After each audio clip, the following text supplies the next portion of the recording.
Assalamualaikum warahmatullahi wabarakatuh. Waalaikumsalam warahmatullahi wabarakatuh.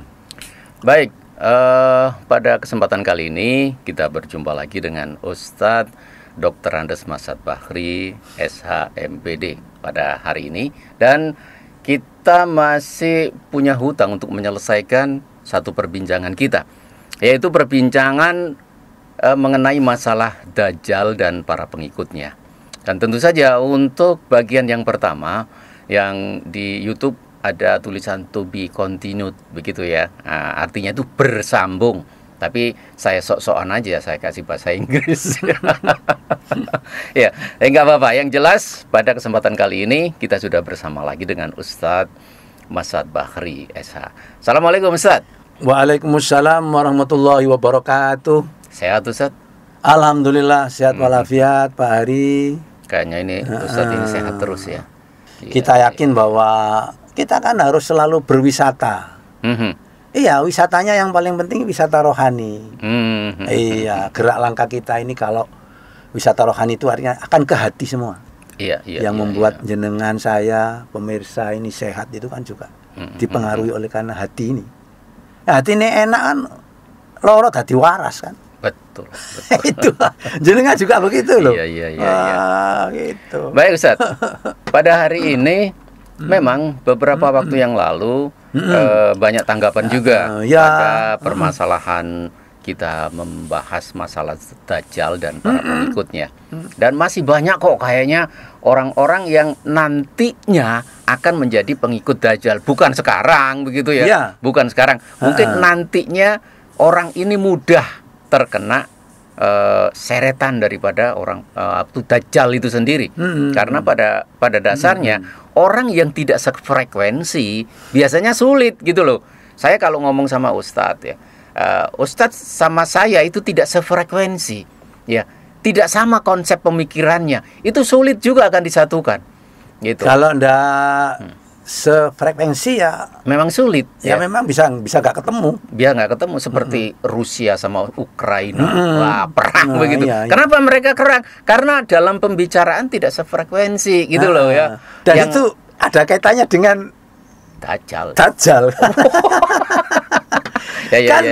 Kan walaupun Dajjalnya yang kemarin kita bahas kan seorang pemuda ya kan, yang matanya buta sebelah kanannya, rambutnya keriting itu kan itu yang asli Dajjal. Tapi perilaku Dajjal sudah ada kan, perilakunya. Jadi tapi orangnya ya belum lah. Perilakunya itu sudah mencerminkan itu. Termasuk itu kan menyulut api. Api peperangan. Yang kemarin Quran itu kan, Al-Maidah 64 yang di episode pertama kan itu ya. Dan terus terang Mbak Ari, saya juga mohon pada pemirsa. Jadi ketika ada pembahasan apapun itu, masukan dan kritikan itu harus ada ya. Harus ada. Kan kita nggak sok bener sendiri. Jadi komen kan? Apapun ya itu merupakan pembelajaran bagi kita. Jenengan sportif sekali kalau tidak hanya like tapi malah keliru. Iya kan? Like komen itu yang perlu. Like saja tapi komennya juga komen yang bagus-bagus saja.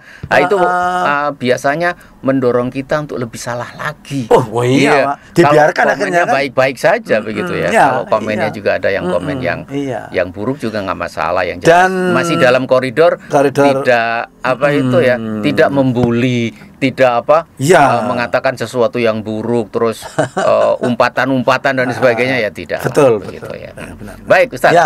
Pada hari ini karena kita kembali memperbincangkan masalah Dajjal. Kemarin kita sudah bicara masalah orang yang pengikut Dajjalnya itu. Yang pertama adalah orang Yahudi. Ya, itu yang pertama. Yang kedua yang kedua adalah setan dan jin. Gitu ya. Setan itu adalah pengikut Dajjal. Kemudian yang ketiga sekarang akan kita dengarkan dari Ustadz. Apa Ustadz yang ketiga ini? Yang ketiga itu orang yang perilakunya itu ini sangat booming. Seks yang menyimpang. Oh, LGBT. LGBT ya. Lesbian, gay, terus apa pokoknya itulah seks menyimpang. Iya. Dan itu kan ada beberapa negara yang melegalkan. Bener ya. Sampai perkawinan sejenis itu juga boleh ya. Dan itu penyakit lama, Pak Hari. Iya. Iya, itu kan terjadi di zaman siapa tuh? Nabi Lut. Iya, Nabi Lut. Iya, sampai kemudian dikenakan apa itu? Sampai terjadi banjir besar. Iya, terus buminya juga balik oleh Allah itu kan. Karena memang dia mengatakan bahwa Nabi Lut itu sok suci. Ya kan? Kaumnya kan mengatakan bahwa kalau bisa Lut itu diusir aja dari kampung kita, dari negeri kita. Karena memang ya itu orang sebenarnya itu normal orang-orangnya itu. Cuma perilakunya mencintai sejenis. Dan itu termasuk benih-benih pengikut Dajjal tadi. Dan itu dikhawatirkan, paling dikhawatirkan oleh Rasulullah termasuk ini akhwafu, sesungguhnya sesuatu yang aku paling khawatirkan min ummati, dari umatku adalah mengikuti itu kaum Lut itu, perilakunya kaum Lut itu, yang di dalam hadisnya termasuk hadis riwayat Tirmidzi itu disebutkan seperti itu. Dan itu di negara-negara kan masih banyak orang yang mendukung. Iya, di negara-negara lain. Kalau di Indonesia masih belum ya. Tapi itu di juga Indonesia kita juga perlu waspadai, gitu ya. Karena juga ada yang memulai untuk welcome, untuk selamat datang ke Indonesia. Dan karena alasannya apa, Mas Hari? Itu kan konsepnya karena liberal tadi. Jadi dibuat bagaimana supaya agak dilonggarkan, agak dibebaskan. Liberal itu kan orang yang setengah-setengah, kafir enggak, mukmin enggak. Oh iya. Itu liberal itu membebaskan segala sesuatu apa maksudnya begitu, iya. Ya? Dan itu sesuai dengan hawa nafsunya. Sampai harus mau merevisi beberapa ayat itu kan. Iya. Yang sekarang sedang booming kan 300 ayat itu perlu direvisi. Iya, dihapus. Iya. Ya sudahlah, kita nggak bilang masalah itu. Tapi Ustadz ya, kalau kita kembali lagi kita berbicara masalah seks menyimpang. Seks menyimpang itu kayaknya adalah sebuah penyakit, gitu ya. Sebuah penyakit. Kalau kita lihat binatang saja. Binatang itu kalau tidak laki-laki ya perempuan, gitu ya. Kalau tidak laki-laki ya perempuan gitu ya. Tidak ada satu binatang pun yang binatang itu laki-laki suka sama laki-laki gitu ya. Jantan suka sama jantan. Jadi yang betina suka sama betina tidak begitu. Itu binatang loh. Binatang ya. Bisa membedakan. Kalau manusia mungkin apabila ada perilaku seperti itu ya, itu adalah sebuah penyakit. Kemungkinan seperti itu. Penyakit. Dan penyakit itu harus disembuhkan, harus ke dokter, bukan diberikan legitimasi seperti boleh menikah sejenis begitu, laki-laki sama laki-laki, perempuan sama perempuan gitu. Jadi untuk kita bicara sama bagaimana perkembangan manusia, kalau sudah laki-laki sama laki-laki ya nggak ada anak, nanti nggak ada, jadi apa? Bener Mas Hari. Jadi gini, intinya itu apa yang sudah diatur itu kan paling maha ngerti gitu. Iya. Jadi intinya itu kalau hamba-hamba Allah itu cukup dengan mengikuti apa yang sudah diatur oleh Allah itu kan nggak akan, dampaknya itu nggak akan merusak. Iya. Dan yang merusak itu ya itu nanti akan berkiblat, akan membackup namanya Dajjal tadi, termasuk pengikutnya ya orang-orang seperti ini.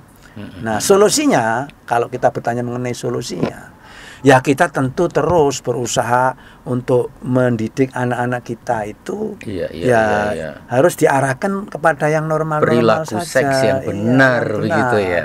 Dan itu juga harus diketahui lah sejak dini lah anak-anak kita itu. Ya, walaupun tidak harus vulgar itu disampaikan, tapi memang anak-anak itu perlu mengetahui masalah. Yang anak kecil laki-laki, yang anak kecil perempuan itu mesti cara pergaulannya juga orang tua harus ngawasi loh Mas Ari. Iya betul. Iya, kan dari kebiasaan kecil kan nanti akan bisa dampaknya itu menjadi kebiasaan di saat dewasanya kan seperti itu. Jadi pergaulannya antara laki dengan perempuan ini juga perlu kita awasi, tapi tidak kemudian semena-mena, tidak. Mereka memang boleh bergaul ya. Lain jenis, tapi caranya. Betul. Terus yang bergaul sesama sejenis itu juga kan ada caranya juga begitu kan ya. Iya. Bukan berarti satu jenis terus kemudian bebas gitu ya. Akhirnya juga akan terjadi orang yang dengan perilaku seks menyimpang. Iya, makanya itu di surat Al-Jasiyah ayat 18 itu kan dijelaskan. Summa ja'alnaka ala syari'ati minal amri fattabi'ha. Wala tatabi'ah wa alladzina la ya'lamun. Al-Jasiyah itu. Insya Allah kalau nggak salah ayatnya 18. Pokoknya kalau ingin tahu dibaca aja mulai ayat 1 sampai pasti ketemu itu. Kemudian aku, kata Allah, menjadikan untukmu Muhammad berupa apa? Syariah. Minal amr. Syariah itu artinya kan aturan. Orang kadang-kadang menyebut syariah bisa alergi loh. Syariah itu sesuatu yang biasa. Syariah itu apa sih? Aturan. Hukum, iya. Siapa yang buat aturan itu? Allah yang menjadikan, diberikan pada Nabi Muhammad. Termasuk ini. Yang seks menyimpang itu diatur dalam Al-Quran. Iya.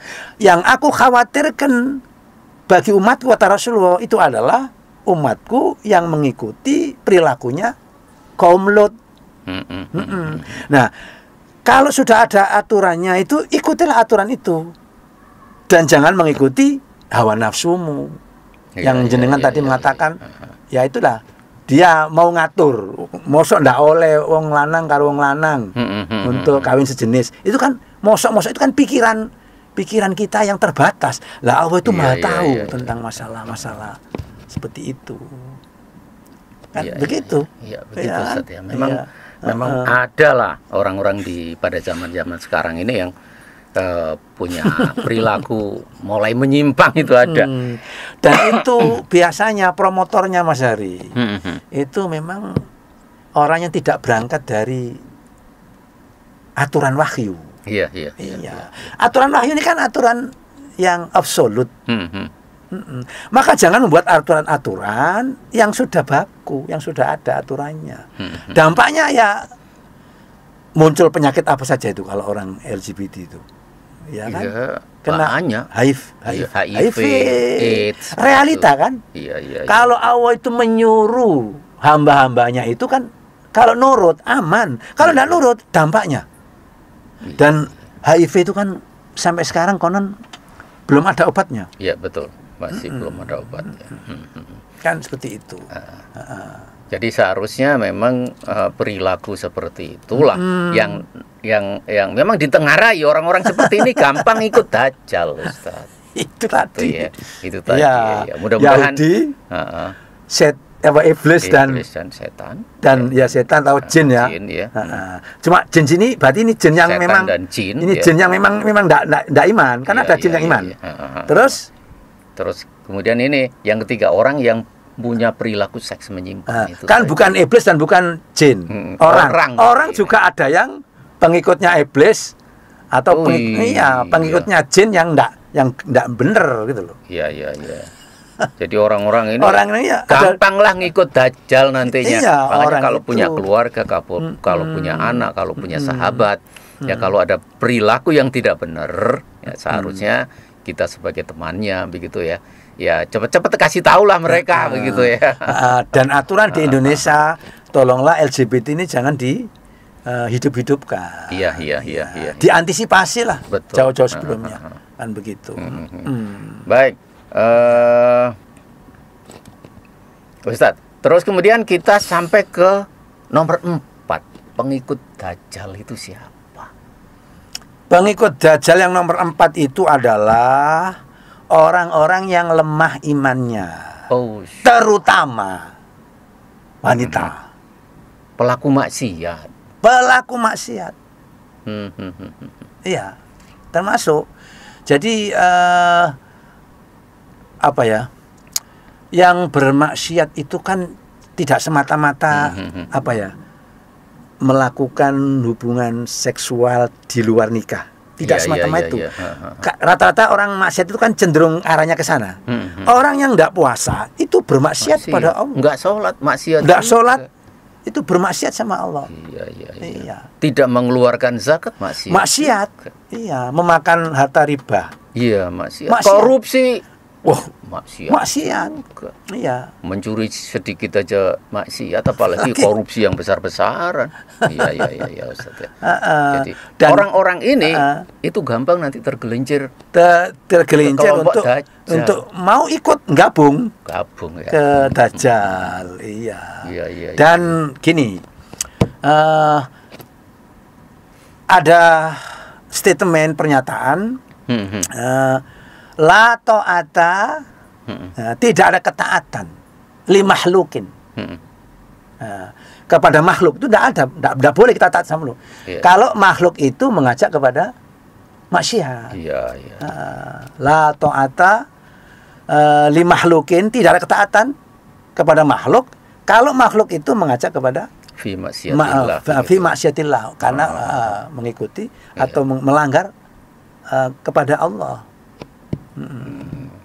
Tidak ada ketaatan kepada makhluk kalau makhluk ini mengajak kepada maksiat kepada Allah. Jadi orang-orang yang suka maksiat ini minum-minuman keras, nggak puasa, terus molimo lah itu kan. Molimo. Terus kemudian kalau ada azan Allahu Akbar, sudah santai aja, tetap main, kerja tetap kerja, apa begitu ya. Nah, itu adalah orang-orang yang apalagi mungkin azannya kadang-kadang kurang menggerakkan hati nurani orang. Adzan juga berpengaruh loh Mas Ari. Kalau adanya itu mungkin nyaring gitu ya, dengan suara lantang, dengan irama yang bagus. Seperti yang pernah ditayangkan di YouTube ini kan, mengenai seni itu kan. Seni itu kenapa kok menjadi orang tertarik? Karena seni itu indah. Adzan itu juga perlu ada seninya. Iya, seni itu bagian dari kehidupan kita. Ya, Mas. Jadi adzan itu juga kalau suaranya bagus dan lantang, iramanya bagus, itu mungkin jare mau main kartu mungkin bisa dapat hidayah loh Mas Ari. Wis wonge wis seneng maksiat, adzane gak enak pisan. Apa gak? Itu ya. Wis terus ae ayo. Ada pengaruh itu. Iya. Jadi kecerdasan takmir masjid. Iya, kalau perlu diseleksi. Kalau perlu juga ada lomba adzan. Adzan itu dibayar. Iya. Jangan hanya dibayar, memang harus diberi servis. Iya, kalau perlu difasilitasi dengan sebaik-baiknya. Kenapa muazin di Mekah Madinah itu kok suaranya bagus? Ya karena memang dia fasilitasnya juga sudah nggak mikir masalah finansial Mas Ari. Iya, gajinya kan tinggi. Iya. Dan fokus akhirnya. Akhirnya begitu. Ya. Jadi mungkin kalau bisa ya Indonesia juga ngikutlah seperti itu gitu. Jadi agar azannya itu setidaknya seperti mujahidin, bagus begitu yang adzan itu diseleksi dan mereka yang memang Ustadz Dimyati seperti Ustadz Dimyati itu juga kalau adzan kan enak sekali. Terus satunya itu kan ada Mohan, terus ada yang satunya sekarang lagi pulang ke Makassar kayaknya Ustadz siapa itu? Itu juga ada di YouTube kita, sudah saya tayangkan dua orang itu begitu ya. Dan memang bagus. Itu adalah contoh-contoh ketika adzan itu bisa menggerakkan orang untuk datang juga ke masjid begitu, apalagi mungkin suaranya hingar-bingar tapi nggak bisa dinikmati. Iya keras tapi sehingga ketika ada larangan itu ya kita ambil positifnya aja, ya. Walaupun juga mungkin ada negatifnya. Karena itu kan harus kesepakatan dengan lingkungan gitu. Tapi memang kalau diatur, maksudnya diatur ini ya mungkin suaranya harus yang bagus muadzinnya, terus diatur itu volumenya itu ya walaupun mungkin harus keras tapi volumenya kan yang normal lah gitu loh. Iya. Dan juga mungkin harus ada bantuan juga dari Departemen Agama atau Menteri Agama agar toa-toa yang nggak bener itu dibenerin gitu ya. Digantilah, difasilitasi agar kita itu dapatkan suara yang memang betul-betul bagus begitu. Terus para muadzinnya juga kalau di satu tempat itu ya langgarnya banyak, masjidnya banyak, tapi yang azan juga nggak bisa. Coba dilatih semuanya. Ada lomba lah. Ada musabaqah azan lah. Musabaqah azan setidaknya. Setelah itu ketika ada juara, kamu ditempatkan di sini dan kemudian ada fasilitas. Itu mau. Itu untuk menghindari biar orang-orang yang mungkin ada sinyal-sinyal mau mengikuti jejaknya Dajjal itu. Iya. Waktu azan itu masih terus main gaple. Mungkin dengan suara yang alunannya bagus, lalu hidayah datang kan begitu. Betul. Waduh, suara azannya sadar. Sehingga nanti tidak masuk kelompok ini. Gitu loh, tidak masuk ke kelompok mau mendukung keberadaannya Dajjal kan begitu. Itu kan yang nomor 4 tadi kan. Terus kemudian yang 5 Ustaz. Nah, yang 5 ini itu kayaknya kalau di catatan itu hamba dengan keimanan yang lemah. Karena keimanan yang lemah ini kalau saksi aja Mas Heri ya. Kalau laki itu kan cukup 1. Dari dalam pengadilan pun kalau laki-laki 1. Kalau perempuan kan 2. Bukan berarti ini menafikan bahwa perempuan itu lemah ya. Tapi realitanya memang kalau wanita itu kan banyak perasaannya. Dan itu normal kan. Dan karena itulah maka pada umumnya yang pengikut Dajjal itu ya di samping juga laki-laki, tapi pada umumnya juga wanita itu banyak yang akan menjadi pengikutnya Dajjal. Iya. Kata Rasulullah di dalam hadisnya bahwa Dajjal itu akan turun di sebuah lembah yang namanya Mirkonah. Nah, itu kata Rasulullah. Lalu kemudian di situ akan banyak orang yang menuju ke sana. Akan pergi ke sana. Kata Rasulullah, itu adalah An-Nisa. Wanita, perempuan. Ini semacam alarm atau semacam kewaspadaan. Ini macam warning lah begitu. Sampai kemudian seseorang laki-laki itu harus keluar untuk mendatangi istrinya, mendatangi ibunya, mendatangi anak perempuannya, mendatangi saudara perempuannya, mendatangi bibinya, untuk dilakukan diikat dengan ikatan yang kuat supaya mereka nggak keluar. Biar mereka nanti tidak keluar mengikuti jejaknya Dajjal. Jadi perempuan ini lebih gampang nantinya ikut menjadi pengikut Dajjal gitu. Dan realitanya kan begitu. Walaupun juga banyak wanita-wanita tangguh ya yang imannya kuat. Ini tidak menafikan itu. Cuma ini kan warning seperti itu. Maka kita harus jaga istri kita, harus kita jaga ibu kita, jaga anak perempuan kita, saudara perempuan kita, termasuk bibi. Kalau laki kan paman ya, kalau perempuan bibi. Dan orang ini yang tadi berusaha untuk mengikat dengan ribaton, dengan ikatan itu, karena supaya mereka tidak sampai terlepas untuk mengikuti jejaknya.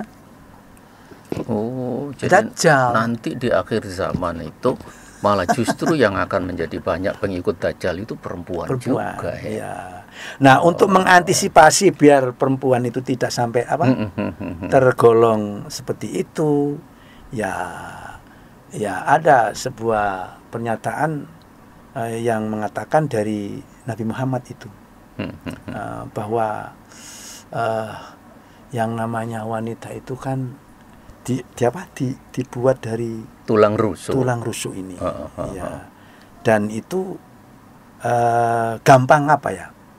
Gampang bengkok. Gampang patah. Memang bengkok. Dan gampang patah gitu ya. Makanya harus kita mewaspadai wanita-wanita itu untuk supaya kalau bengkok itu kita luruskan dengan cara yang lembut, dengan cara yang tidak lalu kemudian kita mentang-mentang gitu, supaya mereka ini, apalagi termasuk itu loh Mas Hari, mereka membuka pakaian auratnya seenaknya, itu kan termasuk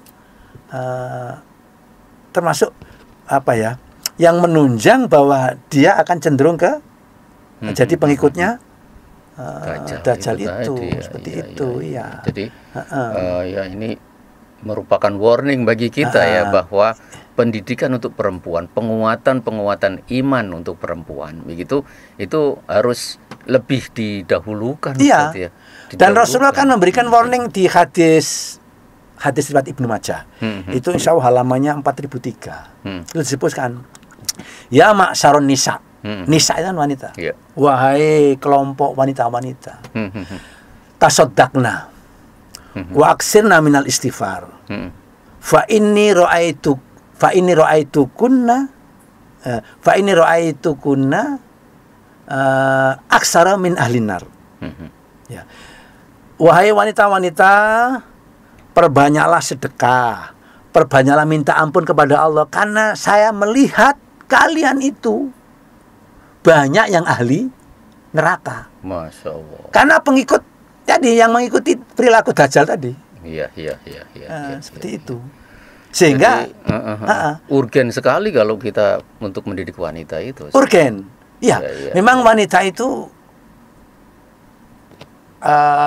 kecenderungan banyak yang masuk neraka itu kan apa, pernyataan Rasulullah seperti itu. Itu artinya apa? Bisa tidak ke neraka, bisa tidak mengikuti jejaknya siapa tadi? Dajjal. Ada dua antisipasinya. Tasaddaqna, perbanyak sedekah. Iya. Lalu yang kedua, wa aksirna minal istighfar. Perbanyaklah untuk istighfar. Karena aku melihat kalian itu wanita-wanita. Kata Rasulullah, aksara min ahlin nar, kebanyakan ahli neraka. Jadi begitu Ustaz ya. Pengikut Dajjal diantara juga yang banyak wanita yang lemah imannya, bukan wanita yang kuat imannya, bukan wanita yang lemah imannya. Iya, yang lemah, ini yang lemah. Tidak yang kuat. Kalau kuat ya enggak sih. Laki-laki juga begitu berarti.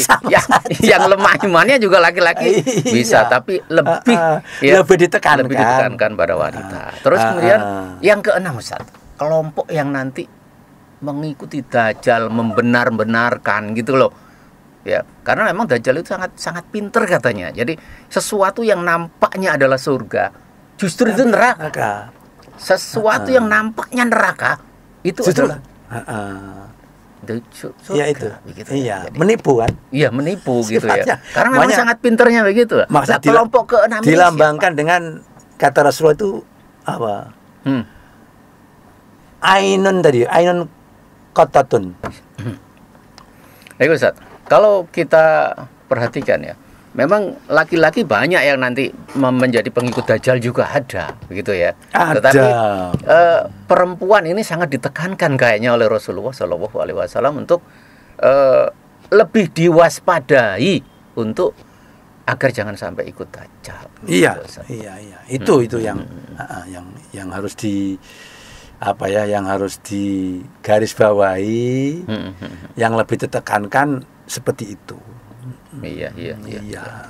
Baik Ustaz, terus kemudian yang keenam, ini kelompok apa saja kira-kira yang nantinya ini ya mereka akan mendukung Dajjal sepenuhnya gitu ya. Atau kalau tidak mereka terseret lah. Ya begitu. Itu adalah kaum Khawarij. Khawarij. Ini Khawarij itu apa, Ustaz? Khawarij itu adalah sekelompok atau ya manusia-manusia yang membalik fakta. Membalik fakta. Artinya apa? Yang namanya Quran atau hadis itu kan ada aturannya, ada perintah, ada larangan. Nah, orang-orang Khawarij ini senangannya itu membalik membalik fakta, membalik aturan itu yang seharusnya itu merah menjadi putih, yang seharusnya putih menjadi merah. Khawarij itu kan artinya kan kelompok yang yang membelot. Membelot Mas Ari. Kelompok yang memang itu membelot, tapi kemudian dia menusuk dari belakang. Sehingga kemudian sampai orang-orang yang soleh-soleha itu sampai rela dibunuh dengan alasan juga dia juga menggunakan Quran dan Sunnah. Ini kan ngeri juga ini kalau gitu. Iya, kelompok-kelompok seperti inilah yang perlu kita waspadai. Dan itu terjadi di zaman ketika hidupnya sahabat yang masih muda, yang energik, pemuda yang siap menjadi pengganti di kamar Rasulullah di saat dikepung oleh orang-orang kafir Quraisy. Ali bin Abi Thalib. Itu terbunuhnya kan dibunuh oleh orang yang juga orang ngaku Islam. Termasuk Ustaz, Atau mungkin kalau kita tarik ke zaman sekarang, adalah orang Khawarij itu dicirikan dengan orang yang sebagai kelompok yang mudah mengkafirkan orang lain gitu loh. Walaupun mungkin kita sudah syahadat Ustaz, kita sudah Islam gitu ya. Karena tidak sekelompok dengan mereka, tidak sepemahaman, mungkin ada dikit beda lah gitu ya. Nah, mereka mengatakan kafir. Iya. Jadi mengkafirkan pihak lain yang beda paham itu kan nggak boleh memang. Tapi ini memang dianggap apa? Ya, dianggap kafir. Dan dia bunuh. Karena alasannya tadi itu. Jadi orang ini merasa paling benar, padahal itu keliru gitu. Itu jadi yang jadi korban kan menafsirkan Al-Qur'an itu menurut pendapat menurut menurut saenake dele dhewe lah katanya orang. Lah bagaimana Ustaz? Kalau kita mendengarkan ceramah-ceramah seperti itu, apakah tetap kita dengarkan atau mungkin kita matikan aja lah gitu loh. Ya, kita tetap justru kita dengarkan supaya tahu arahnya kemana Mas Ari. Jadi tetap kita dengarkan. Nanti kemudian kita dengan arif untuk mengenal ini arahnya kemana, kan kita harus cerdas kan begitu. Iya. Kalau saya takut Ustaz, kalau sudah ada kelompok-kelompok yang mengkafirkan orang lain, melawan pemerintahan yang kayaknya sudah bagus ini dengan pemikiran yang kadang salah begitu ya. Jadi lebih baik sudahlah saya tutup kuping aja. Udah. Ya beda Mas Ari. Mendengarkan yang lain gitu ya. Mungkin. Beda gini. Kalau memang itu mengkritik, kan beda lagi Mas Ari. Ya kalau mengkritik aja nggak masalah lah. Itu kita welcome lah itu. Kan perlu kayak jenengan dengan saya ini Mas Ari. Kan bisa khilaf kalau kita diskusi begini ini. Maka perlu ada orang-orang yang sportif untuk mengingatkan kita. Sehingga memang perlu kita dengar. Jadi perlu kita dengar. Dengar, bahkan urainya itu kita dengar. Nah, nanti ketika itu ada yang salah, kan kita bisa untuk meralat mereka, mengkritik mereka. Oh, iki sakjane gak bener Mas. Oh, iki sakjane ndak betul Bung. Kan begitu. Seperti juga pada saat kita buat seperti ini. Kalau ada sesuatu yang salah, apa-apa. Netizen bisa langsung aja komen. Iya. Terus jenengan yang komen-komen itu juga mesti harus tahu diri juga. Kan kita juga bisa jawab. Kalau jenengan itu menunggu sempurna narasumbernya atau jenengan sebagai presenternya mencari yang sempurna, ndak akan ada yang berani tampil seperti ini. Nek ngenteni harus sempurna, kan nggak ada orang sempurna. Nggak ada. Selevel ulama setinggi apapun ya, atau ya mungkin sampai ngelontok moco kitab kuningnya sampai pirang-pirang kitab. Bisa salah Mas Ari. Kan saya sering ngomong kan belum pensiun. Ya, bolak-balik kan begitu. Dosa jadi, kita banyak, tapi karena kenapa mereka nggak tahu dosa kita? Ya karena ditutup sama Allah. Hanya itu. Jadi memang kaum Khawarij ini memang juga sangat berbahaya.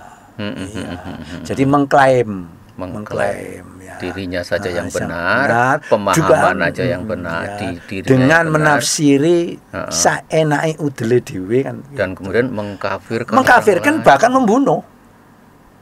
Kan dianggap itu. Kita nggak usah ngomong negara mana Ustadz ya. Tetapi ketika kita melihat satu negara lain, begitu ya. Terus kemudian kok perang terus mereka, kok nggak selesai-selesai. Apakah memang di situ banyak Khawarij? Ya, realitanya kan mestinya harus tabayun mestinya. Begitu ya. Iya. Nggak langsung main bunuh lah. Itu kan berarti kan menjadikan dia seolah-olah paling benar sendiri ya. Paling hebat sendiri. Juga mungkin yang dibunuh juga seperti itu kan. Iya. Bersikeras sama-sama. Ini kan ngakunya juga sama-sama Islam sebenarnya. Indonesia harusnya begitu, agar tidak terjadi hal-hal yang kita tidak inginkan. Makanya perlu itu tadi komunikasi nasional perlu ditemukan. Kalau nggak gitu kan, ya nggak selesai. Sama saja dengan 4 mazhab itu loh Mas Ari. Dulu nggak dipersoalkan itu. Kenapa? Saling memahami dan tidak saling mengkafirkan. Orang dulu kan ya memang pinternya itu pinter asli gitu. Mukhlisnya juga, ikhlasnya juga asli. Jadi malah menghargai. Nggak kemudian kamu kafir. Saya yang paling benar. Iya. Kecuali kalau memang mengkafirkan ya paham takfiri kepada yang beda agama. Kecuali itu. Ya kalau memang beda agama, kalau di dalam Islam mengatakan itu kafir. Iya, memang ayyuhalladzina kafaru itu ada. Orang-orang yang kafir gitu ya. Ayyuhal kafirun itu kan yang di surat. Kan. Dan mereka juga enggak protes kok Mas Hari. Mereka yang non muslim itu loh enggak protes. Memang saya kalau menurut Islam kan memang saya disebut kafir. Sama dengan mereka kalau menyebut kita kan domba yang tersesat. Iya kan? Oke, baik Ustaz. Kayaknya waktu sudah sama. Artinya artinya kalau kita saling memahami itu kayaknya nggak terjadilah bunuh-bunuh itu Mas. Iya.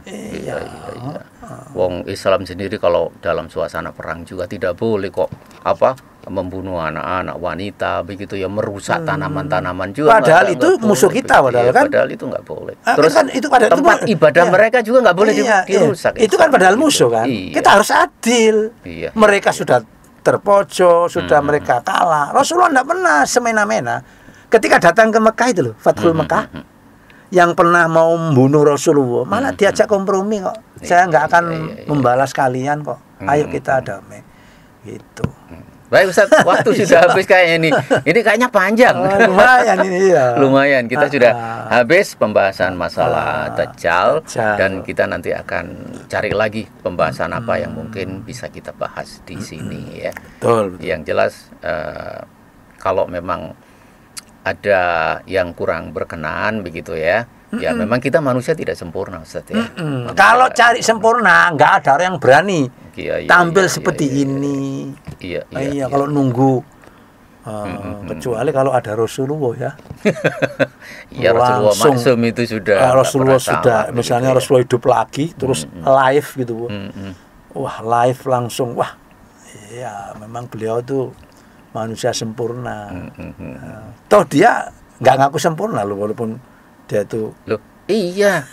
Saya kan pernah bilang sebaik-baik manusia itu pasti ada musuhnya. Dan seburuk-buruk manusia, sekafir-kafir manusia ada pendukungnya. Ada pendukungnya. Itu yang penting jangan pendukung ilmu tadi. Pendukungnya Dajjal. Iya. Iya kan? Loh, tetap ada wong kita yang bicarakan itu. Siapa pendukung Dajjal, Pak? Iya, mudah-mudahan kita banyak menghindari jangan sampai kita masuk ke situ gitu. Walaupun ada. Ya, diringkas tadi. Pertama, pendukungnya yang pertama Yahudi adalah Yahudi. Terus yang kedua setan jin. Tentu ini jin yang jin kafir loh ya. Terus kemudian yang ketiga orang dengan perilaku seks yang menyimpang. Ya. Terus kemudian yang keempat LGBT tadi kan. Orang yang bermaksiat. Orang bermaksiat kepada Allah. Terus kemudian yang kelima hamba dengan keimanan yang lemah, gitu.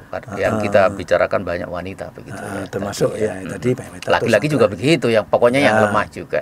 Terus kemudian yang keenam adalah kelompok Khawarij. Kelompok Khawarij tadi itu. Oke. Baik Ustadz, saat ini kita akhiri sampai sekian dengan doa kafaratul majelis ya. Subhanakallahumma wa bihamdika asyhadu an la ilaha illa anta astaghfiruka wa atubu ilaik. Assalamualaikum warahmatullahi wabarakatuh.